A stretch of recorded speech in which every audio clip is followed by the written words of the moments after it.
Seguindo com nossos estudos do livro Nas Fronteiras da Loucura, Médium de Valdo Franco, pelo espírito de Manuel Filomeno de Miranda. Capítulo 19. Convite ao otimismo. Logo depois que eu retornara à vida espiritual, percebi haver em torno da Terra faixas vibratórias concêntricas que a envolviam, desde as mais condensadas próximas da área física, até as mais sutis, distanciadas do movimento humano da crosta. Compostas de elementos que me escapavam, eram e são, no entanto, vitalizadas pelas sucessivas ondas mentais dos habitantes do planeta, que de alguma forma sofrem de a condensação perniciosa. Não obstante, são permeáveis à força psíquica de mais elevada estrutura, que as atravessa a fim de sintonizar com as de constituição menos densa e portadoras de mais intensa energia, por um processo de sintonia decorrente do comportamento que se mantém no mundo os desencarnados e mantam-se àquelas que lhes são afins, graças ao teor de valores morais que caracteriza cada um. Constituem regiões densamente povoadas as de condensações mais fortes, onde são fáceis de encontrar os núcleos de dor, e aflições mais primitivas, em que os invigilantes e irresponsáveis se demoram. Multiplicam-se esses redutos de penas a cumprir nas áreas metropolitanas, onde são mais promíscuos os hábitos humanos e as expressões morais descerram os estágios primitivos sobre os impulsos das paixões degradantes. Dessas multidões que pervagam desenfreadas e demorando aturdimento, constituindo centenas de milhões de seres em trânsito, vivendo o estado de erraticidade inferior, são arrebanhados para lugares ermos, cavernas e pantanais do planeta, os culpados e os tombados nas armadilhas da leviandade pelos seus pares e algozes desencarnados que os exploram e se viciam em colônias específicas por sua maldade constituídas, nas quais fazem supor tratar-se de purgatórios e infernos, governados por verdadeiros gênios do mal, embora transitórios, que se não dão conta de que foram criados para a glória do bem e do amor. A vida mental nessas esferas de intranquilidade e nas suas colônias de terror atinge inimagináveis expressões de vileza e primarismo, nas quais a crueldade assume proporções de insânia imprevisível.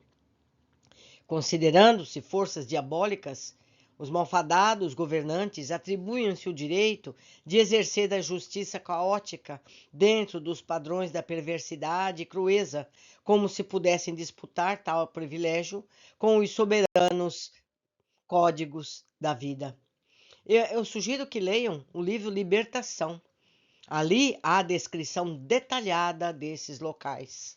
Vale muito a pena. Temos aqui no canal o livro estudado.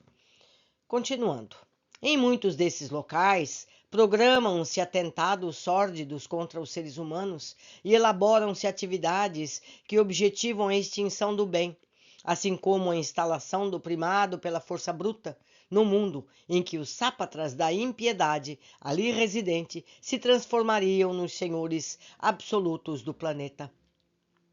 Alucinação desmedida, essa do orgulho infeliz, que se não detém a examinar a própria origem do ser, que não pode negar haver sido precedida do amor de Deus, que não foi aproveitado por esse herdeiro dos dons da inteligência, transformado em instrumento da própria e da rudeza, ou melhor, e da ruína alheia. Lutam tenazmente contra os emissários da luz, que eles não conseguem vencer jamais e que se adentram nas suas regiões em tarefas libertadoras com imensa frequência e demonstrando-lhes a fragilidade do seu poder.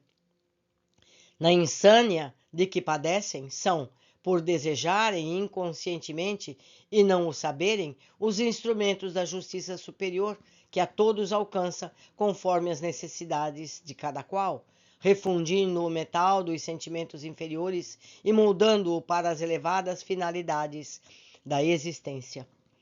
Trabalhando nesses densos círculos de sofrimento em que se acrisolam incontáveis desencarnados, pois que quase todos atravessamos por momentos ou séculos esse clima expungitivo, os operários da caridade, em nome e por amor a Jesus Cristo, se afadigam por amparar, libertar os que de alguma forma tenham condições para serem conduzidos a outros planos vibratórios. Posto de socorro, cristãos, núcleos de apoio, centros de atendimento multiplicam-se neste campo de guerra, sustentados por abnegados agentes do bem, sempre dispostos à ação da misericórdia, quando não podem recorrer aos valores do merecimento dos que aí se detêm. Graças às cargas mitíficas dos pensamentos vulgares que sustentam tais climas, os obreiros da fraternidade ajudando sofrem as condições da área de trabalho. Empestada, se asfixiam das descargas magnéticas violentas que agitam as vibrações condensadas. São verdadeiros sirineus que se sacrificam visando ao bem do próximo em demoradas tentativas de benemerência sob o contributo da renúncia pessoal e do sacrifício. Muitos deles dispõem de títulos de enobrecimento que os promovem ao trabalho em outros campos mais elevados e pacíficos. Todavia, preferem demorar-se onde a dor é mais aguda, não obstante para ajudar, devam sofrê-la. E eu trago aqui, meus amigos, o exemplo do próprio Dr. Bezerra de Menezes, que devido ao seu trabalho magistral, tinha a condição de se elevar a planos mais altos da vida espiritual.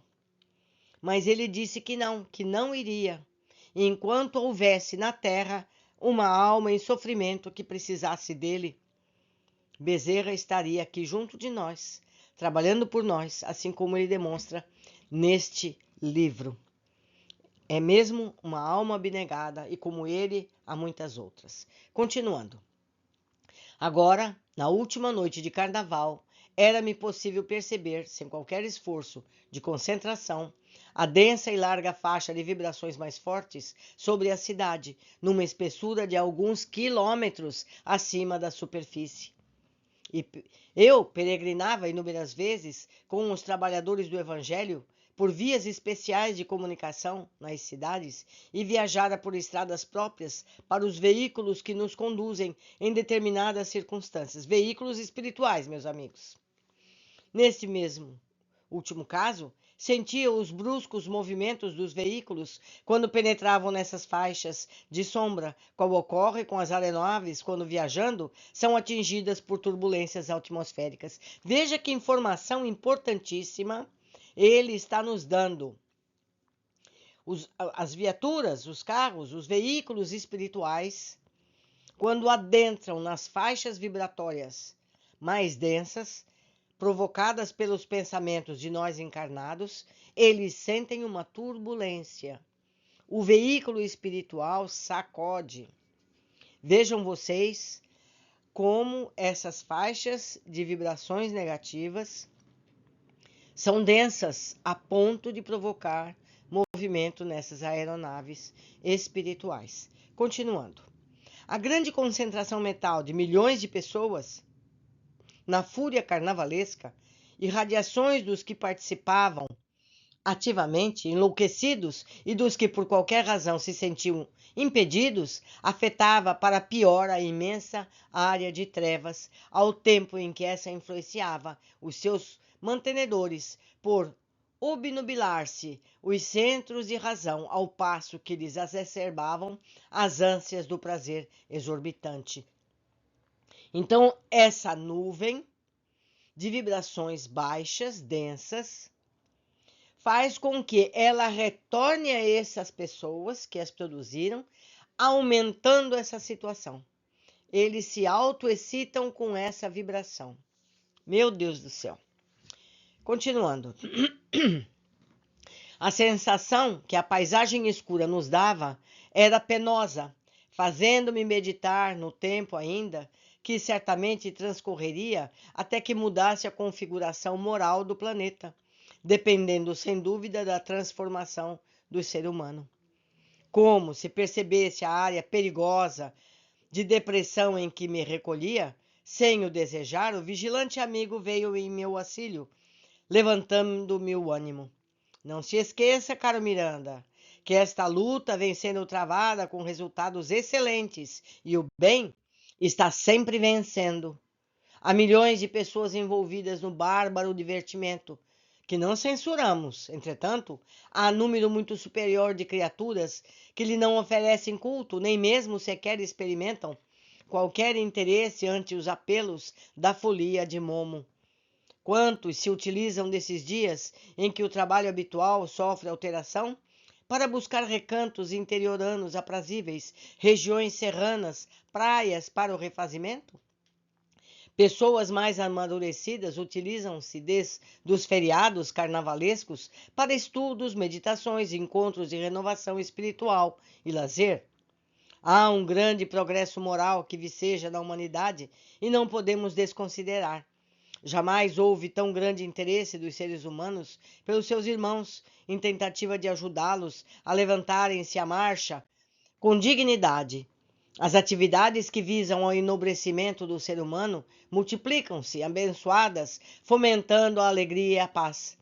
As minorias raciais recebem respeito, os preconceitos vão sendo varridos do planeta, os direitos do cidadão, embora ainda violados, são defendidos, a ecologia consegue adeptos afervorados, as classes menos favorecidas, que padecem miséria socioeconômica, já não são desprezadas, não obstante ainda não gozem das considerações que todos merecem. Os proletários fazem-se ouvidos, cogitam-se de multiplicar os órgãos de assistência social aos carentes de toda ordem. As leis são mais benignas, os estudiosos do comportamento estão identificando mais doenças na criatura humana do que maldade, mesmo naquelas que resvalam nos abismos dos crimes mais hediondos. A liberdade já sustenta os ideais de dignidade dentre os povos.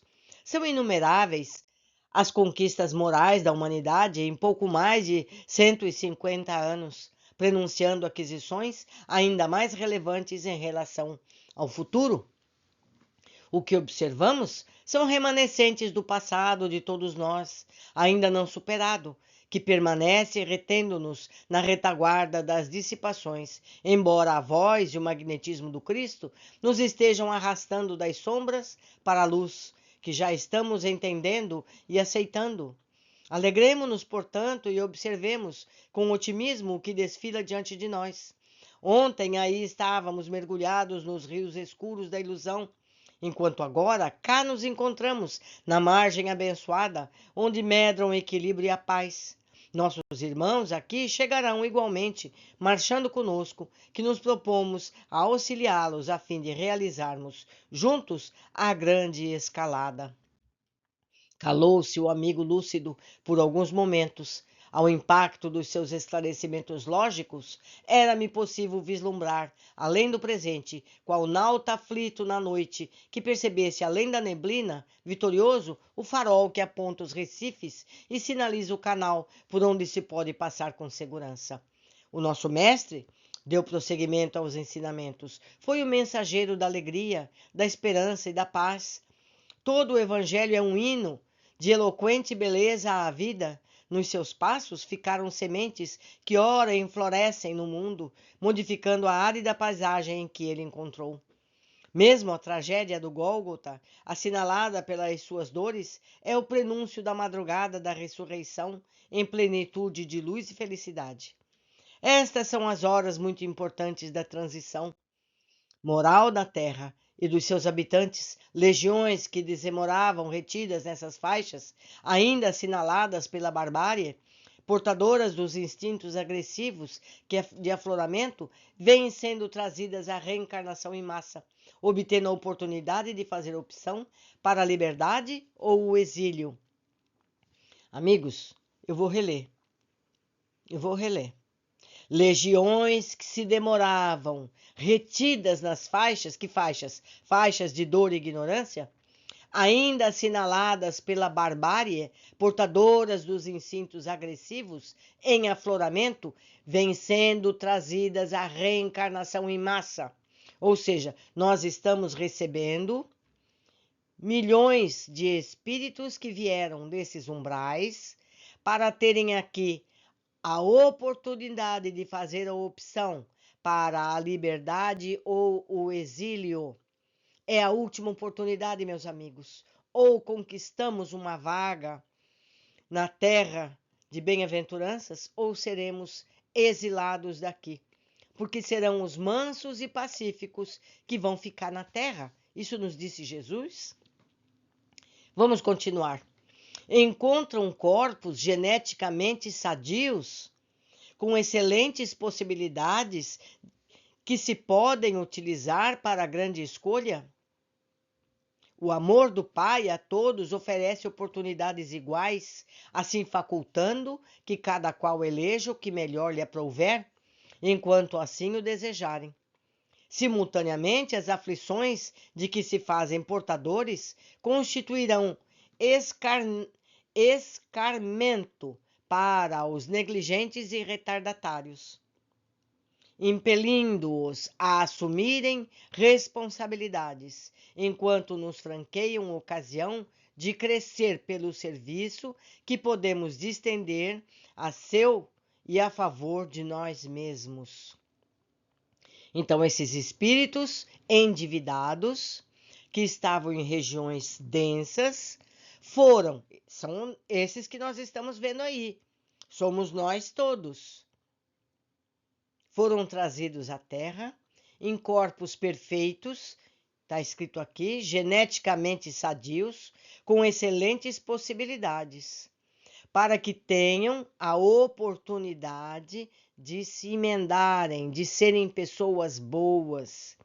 Cabe a cada um. E também cabe àqueles que já são bons de influenciarem esses nossos irmãos. Está muito claro tudo isso aqui. Tenhamos em mente também que inumeráveis colônias de amor nas proximidades da Terra são de construção recente, frutos do trabalho de abnegados apóstolos do bem, que renunciaram às glórias estelares para iluminar a noite interior dos seres humanos de ambas as esferas da vida, encarnados e desencarnados, com a chama da caridade sustentada pelo combustível precioso e insuperável da fé.